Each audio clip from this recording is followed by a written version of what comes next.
जहाँ तक मेरी बात है, मैं कोई वक्ता नहीं। मैंने जिस व्यक्ति को सुन के बोलना सीखा, उस व्यक्ति के श्रद्धांजलि सभा में मुझे सबसे पहले अपने मित्र लोगों ने बोलने के लिए कहा, मेरे लिए बहुत बोझल छात्र है। विशेष रूप से जैसा कि सर्वविदित है, हमारे परम प्रिय साधु संत श्री शिवमजी ब्रह्मलीन कल दिनांक 17 मई को पटना के निजी अस्पताल में लगभग 3 बजे हो गए। उनकी अंत्येष्टि भी कल सती स्थान बाद पंचतंत्र में विलीन हो गए। लेकिन ऐसा लगता नहीं है कि उनसे मैंने कल नहीं मिला हूँ। पिछले लगभग 1.25 महीने से उनसे मुलाकात नहीं हुई, लेकिन हमेशा लगता था वो तो कल ही आए थे, क्लिनिक में हालचाल पूछ करके चले गए। पिछले 9 अप्रैल को उनकी एक सड़क दुर्घटना में कंधे की हड्डी की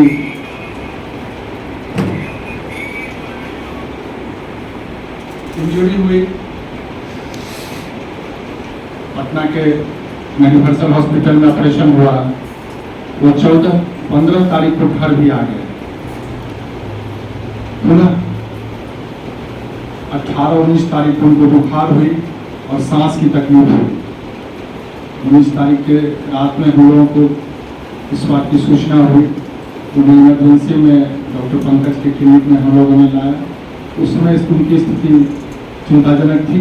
हम लोग समझ नहीं पाए कि हुआ क्या। फिर पटना के डॉक्टर से संपर्क किया, उन्होंने उन्हें अविलंब भेजने के लिए भेजा। अगले दिन जब हम लोगों ने रिपोर्ट और देखा तो हम लोग उनके माथे पे चिंता की लकीर गिरने लगी, क्योंकि डॉक्टर उस डायग्नोसिस की ओर पूर्णतः नहीं पहुंच पा रहे थे। 2 लाइन पे वो लोग सोच रहे थे, या तो चेस्ट इन्फेक्शन है या फिर वायरल न्यूमोनाइटिस है। तीसरा एक जो दूर का था कि बड़े खून के हड्डी के बाद एक फैट इम्बोलिज्म की संभावना रहती है, वो प्राय 48 घंटा के अंदर होता है। आगे सीटी स्कैन में ये बातें निकल गई।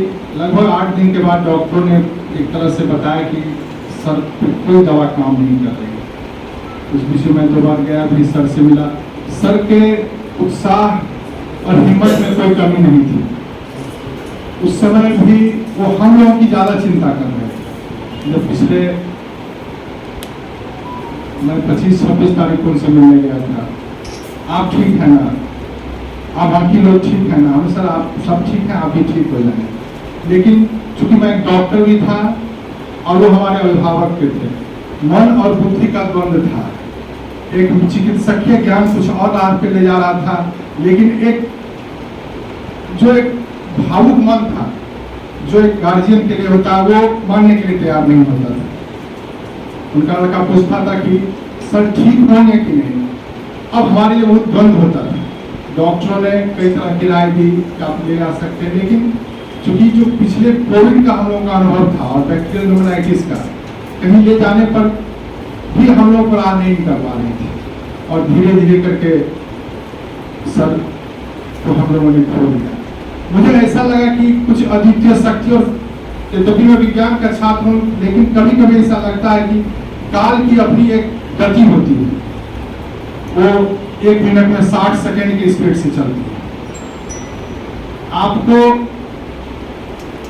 यदि किसी स्टेशन पर उतरना हो तो एक समय जरूर होता है, वो घोषणा हो जाती है कि आगामी स्टेशन पे आप उतरेंगे। लेकिन इस ट्रेन की गति इतनी तेज होती है, बिरले ही लोग होते हैं कि अपने सभी सामान समेट करके वो उतर पाते हैं। यही लगा।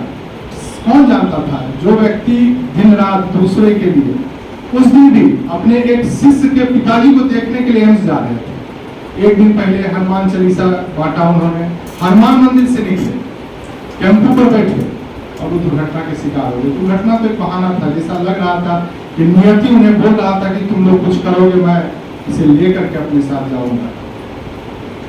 आज हम लोग क्योंकि जितने भी वरिष्ठ लोग इस सभा में बैठे हुए हैं, सब हमारे अभिभावक तुल्य हैं, मित्रगण हैं, और शायद हमसे अधिक लोगों का संपर्क रहा है सबके साथ। मैं तो 2010 में एक कार्यकर्ता के रूप में, एक शिष्य के रूप में उनसे जुड़ा।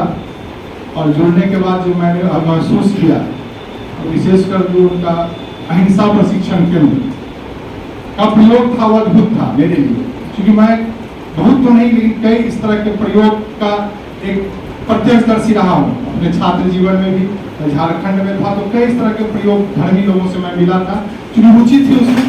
मैं बाद में चिकित्सक के रूप में आया। पूर्ववर्ती छात्रों का एक कार्यक्रम अपने जगन्नाथन स्कूल में सहपाठी समागम समारोह के नाम पे हुआ।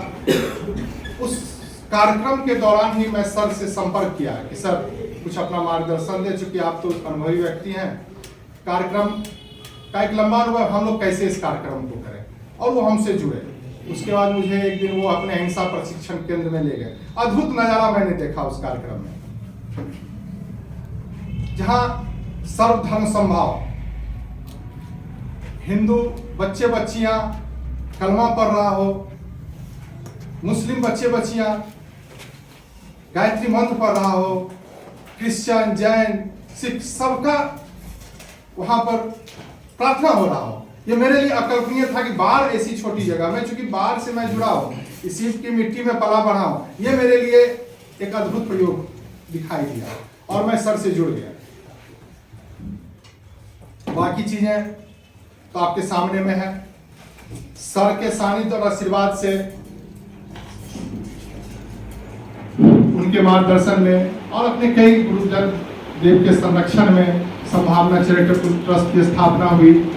और 2010 से वो कार्यक्रम की जो गति पकड़ी, वो बाल विवाह प्रतियोगिता हो, स्पोर्ट्स का हो, तुलसी जयंती हो, कई कार्यक्रम को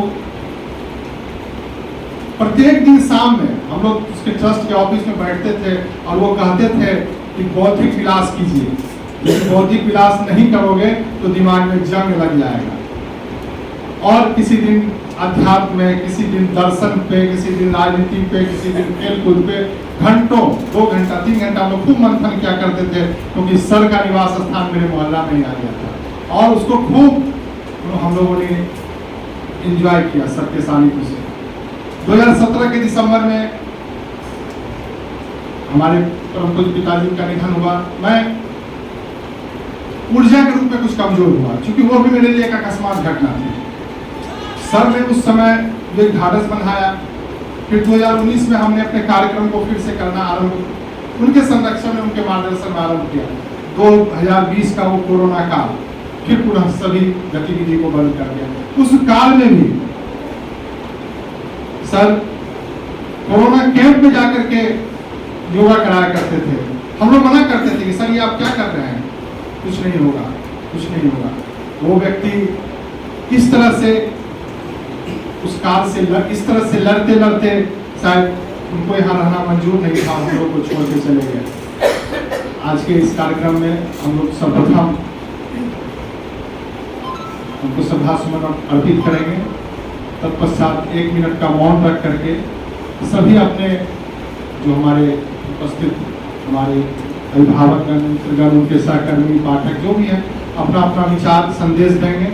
और एक पुस्तिका है, इसमें अपना मंतव्य विशेष रूप से संभावना सुरभि पत्रिका के लिए एक मार्गदर्शन हम पूरा संभावना परिवार आप लोगों से अपेक्षित करते हैं, क्योंकि बार को उन्होंने एक आवाज के रूप में दी। हेमंत जी बैठे हुए हैं, ये लोग सभी लोग, राजकिशोर सर है, उस पत्रिका को कैसे चलता था, उपाध्याय जी है, सभी लोग हैं। और हम तो चुपचाप मुक्त दर्शक रहते थे। हम इतना ही बोलते सर चलते रहना चाहिए, कारवां रुकना नहीं चाहिए, हम लोग के हाथ में और कुछ नहीं, काल बहुत मजबूत है।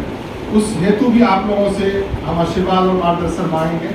वो वक्ता के रूप में भी हो सकता है, लिखित भी दे सकते हैं। आगे कैसे हो, सर की ये जो एक सर उसके प्रेरणेता थे, उनके ही इच्छा से, उनके ही ऊर्जा से ये पत्रिका निकलती थी। तो उसको किस रूप में आगे बढ़ाया जाए, सर की जब भी संभावना सुरभि हम लोग के हाथ में आएगा, आपके हाथ में आएगा। कल उनके एक मित्र है महाराष्ट्र में, अरुण भट्टा पाटिल, बाहर आए हुए, मैं उन्हें फोन किया तो उन्होंने कहा कि मुझे कुछ मालूम नहीं, पिछले 2 महीना से मुझे पत्रिका नहीं मिली। मुझे लग रहा था क्या हुआ, सुमन जी 1 महीना से फोन नहीं उठा रहे हैं।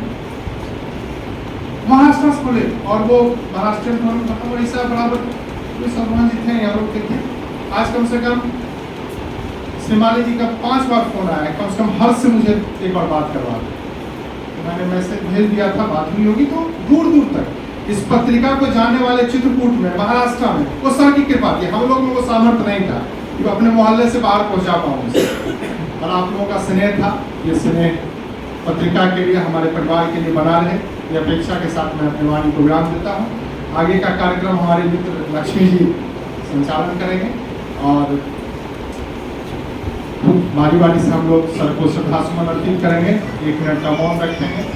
कार्यक्रम में अपना अपना संदेश श्रद्धासुमन अर्पित करने के बाद अंत में शांति मंत्र के साथ सभा का समापन किया जाएगा।